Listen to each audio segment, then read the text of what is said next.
Hello everyone, welcome to Grunfeld project. This is Krish, and in this video we'll be learning about network protocols in detail. Some things I'll be covering is brief. We'll be covering about the TCP three-way handshake, the OSI model, the layers of the OSI model, and the differences in TCP and UDP. But before to start, what exactly are network protocols? So we define network protocols as the stuffs through which packets of data are sent over a network, or basically the protocols, the set of guidelines and rules on which the data transmission happens over the internet. Before understanding any of these, it's important to understand what happens when you search something on the internet. How exactly things are resolved and how exactly are the responses coming back to your mobile phone so that you can see that. Let's say that you have a client mobile device. Once you search something, you are provided with the bandwidth by a cellular tower. The request is then routed to a router, which then goes to a local ISP. Basically, there is a set of ISP. One is a national ISP and another is a local ISP. Things are resolved at the local ISP first, and then the national ISP, and then they go into the computer company network, and from there the response is generated, and then it reaches out to you on the client side. So there are different link layer switches inside of a company network that are used to forward the data packets, basically the response that you see on your mobile phone.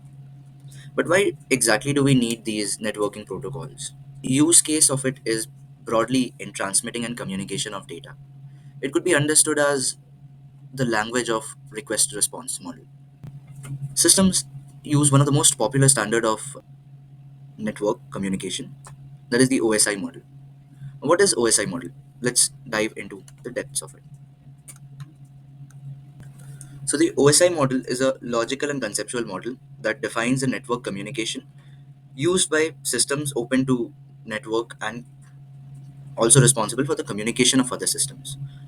It basically describes the working of the entire internet into seven abstracted layers, namely application, presentation, session, transport, network, data link, and a physical layer.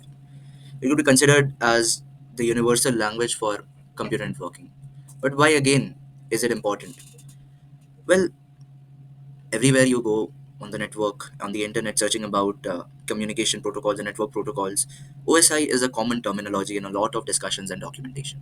People use it because it allows us to define the complex communication process of a data transmission into simply seven abstracted parts of it. A lot of times, network engineers use this model to understand and troubleshoot problems across networks. And it also provides you a security first architecture, which makes it a lot efficient than any other theoretical network protocol models. But if it were to be encapsulated in a single line, all I would say is it provides the division of complexity of a network algorithm. And that is exactly why people love to address any network thing related with request and responses or data transmission with the OSI model. So, what are the seven layers of the OSI? Let's understand one by one of what exactly these are. The very first, we have the application layer. This is the only layer that directly interacts with the user. Basically, the client sends a request, the server sends a response, and it makes use of protocols like DNS, HTTP, SMTP. Software applications like web browsers and email clients rely on this application layer to initiate the communication. But let me make one thing very clear that the client software applications are not a part of the application layer. This layer is just responsible for the protocols and data manipulation that the software deals with, and not the exact software. And it might include protocols like HTTP, SMTP, FTP, etc. etc. There are a lot of it. I'll just attach a link of a blog which you can go through, article that you can go through after this video, where OSI model is explained in much more detail. Then we have the presentation layer. Actually, this layer handles the data encoding and encryption, compression, and thereby it prepares the data for the application layer, to transmit that data. It is made sure that it is secure because you cannot just transfer raw data, raw textual data on each level. So encryption and compression are two most important things that the presentation layer handles. Then comes the session layer. This is the layer which is responsible for opening and closing of communications, between two devices. For example, let's say there is a client and there is a server. Before starting the data transmission, you need to ensure that there is a secure connection in between of the client and server in order to transmit the data safely. So this is made sure by the session layer. This ensures that the session stays open long enough to transfer all the data being exchanged. And an example of that is sockets. When we'll discuss about WebSockets and streaming, we'll also learn about the session layer in much more detail than now. Then comes the transport layer. Now, this is responsible for the end to end communication of two devices. Basically, makes use of TCP and UDP protocols to handle the same end to end communication. What it does is it takes the data from the client side, segments it into data packets. Now, these data packets are transmitted over the network protocol, and then on the server end or on the receiver end, they are reassembled to form a complete data that was present previously on the client side. Let's say, why is it important to ask for segmentation of this data? The importance comes when, let's say, you have a test case file. Now, this test case file is more than 2 GB. It might as well happen that your network bandwidth is unstable during the time of transmitting this test case file to the server. There might be a chance that the file is entirely not reaching to the server just because of the latency of the network bandwidth. In that case, what happens is you chunk and segment this data into, let's say, 10 MBs of data packets, and that you send over to the server one by one, which is then reassembled at the server side to form this entire test case file of 2 GB. Ultimately, what happens is you are actually transmitting 2 GB of worth of network bandwidth, but again, it is going in the form of data packets so that each data packet reaches the server and then is reassembled in order of exactly how it was reaching without any problem of the network delay. Then comes the network layer. Now, this layer is responsible for facilitating the data transfer between two different networks totally. So, it basically, again, on the transport layer, the data is being broken into several data packets, and then on the sender's device, it is reassembled as those packets are being received one by one in the order. Now, there is again one thing. It might so happen that multiple packets are being generated. So, the order in which those were segmented and were sent over on the network might differ when they are being received on the server's end. So as to ensure the order, we use protocols like TCP, Transmission Control Protocol, in order to have the uh, data packets be in order. And thereby, when reassembling them, they form the exact same data that was present on the client side.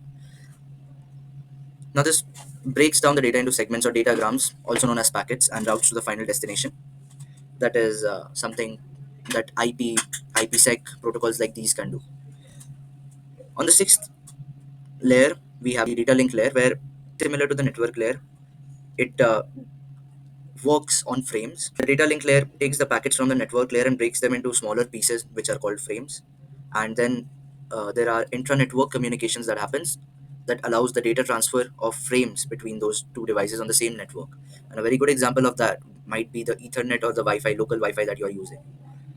At the end of the OSI model is the physical layer, where you are just dealing with cables and connections. So there is a sender cable and then there is a receiver cable, and the data that is being transferred is in the form of a Boolean data. And how is it done? What type of cable? That's again a fiber optic cable, which sends and receives bit streams over the cables.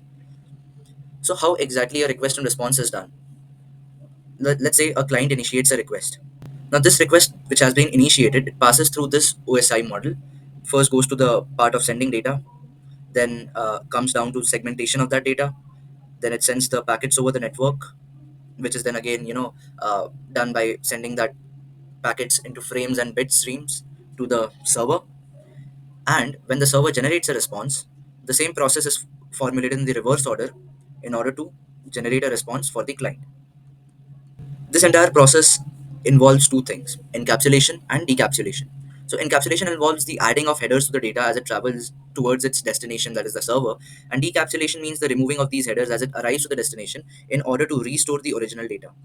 Wrapping up into one piece, we could say that when a device A, let's say, sends a data to device B over a HTTP protocol, a HTTP header is added to the application header initially. Once that is done, on the step two, there is a TCP or a UDP header that is added to the data. This header contains the source port, the destination port, the sequence numbers, etc., etc. Just in order to tell that this is the port number that we are going to reach out. This is the IP address that we are going to reach out to, and this is the IP address of the sender from where this data is being originated from, and this is the IP address and the port number of the destination server where this data packets have eventually to travel. Once that happens, Then the segments from step 2 are then encapsulated into the IP header at the network layer. This IP header contains the source and destination IP addresses. Then MAC header is added to the IP datagram at the data link layer. Encapsulated frames are sent over to the network as bit streams, and on the receiver's end, decapsulation process happens. Like exactly seven. It's like sending a request to be like seven following steps from seven, 6, 5, 4, 3, 2, 1, and when again there is some response, decapsulation happens. Then it starts from 1, 2, 3, 4, 5, 6, 7, like that. Now let us understand what exactly is transmission control protocol. Now that we know about the OSI model, let us understand one of the most important connection oriented protocol, that is the transmission control protocol. Now, this protocol is a connection oriented protocol, which means that the data transmission can only happen once the connection has been established. TCP has built in systems, firstly, the data transmission does not happen. There is a three-way handshake between the client and the server, after which the data transmission can happen securely. TCP has built-in systems to check for errors and guarantee that the data will be delivered in the order it was sent. So basically, what it means to say is when we segmentate the data, let's say I have this data file, I segment this into bits and pieces, and this packets one by one is being transmitted over to the network. From this network, it reaches to the server's end. So when it reaches to the server, the decapsulation process takes place. But how is it ensured that there is the order that it was broken down into, the order that it was segmented into and transferred over to the network, it is reassembled in the same order? Because it might so happen that a packet with a smaller size, data size, can reach faster than the packet with a bigger data size. So that is ensured with the help of transmission control protocols. But while TCP is reliable, the mechanisms are kind of like a overhead to the entire protocol, which makes it to use hefty bandwidth for any kind of transmission. This is dealt smartly by the user datagram protocol. This protocol is being used by HTTP 3. We'll learn about HTTP 3 in some other videos, not right now. It's not the agenda of this video. But UDP is a more simpler and connectionless protocol. The error checking and recovery services that TCP was ensuring, that's not present in here. There is no, so that means that there is no overhead of opening a connection, maintaining a connection, or actually even terminating it. So all that UDP is responsible for is sending the data continuously to the client, whether or not they are receiving it. So he's like, uh, you know, you know what, client? I don't give a fuck about if you are actually giving any attention to the responses that I'm giving, but it's my job. I'm doing my job to give you all the responses all at once. Now, this is preferred for all kind of real-time communications like broadcast, multicast network communications, or let's say streaming. In fact, real-time communications like let's say that there is a YouTube live stream and then there is a comment section. So it is preferred for all of those things, and it's also better than TCP when it comes to minimizing the latency of the requests. But just take a note of this. Don't use UDP a lot because it's also considered as an overkill for a lot of things. People tend to include WebSockets and UDP protocols in system design interviews for where basically including that would be an overkill for the entire design. So there are some major differences in TCP and UDP. What exactly are they? The differences include that TCP requires an established connection where UDP is totally a connectionless protocol.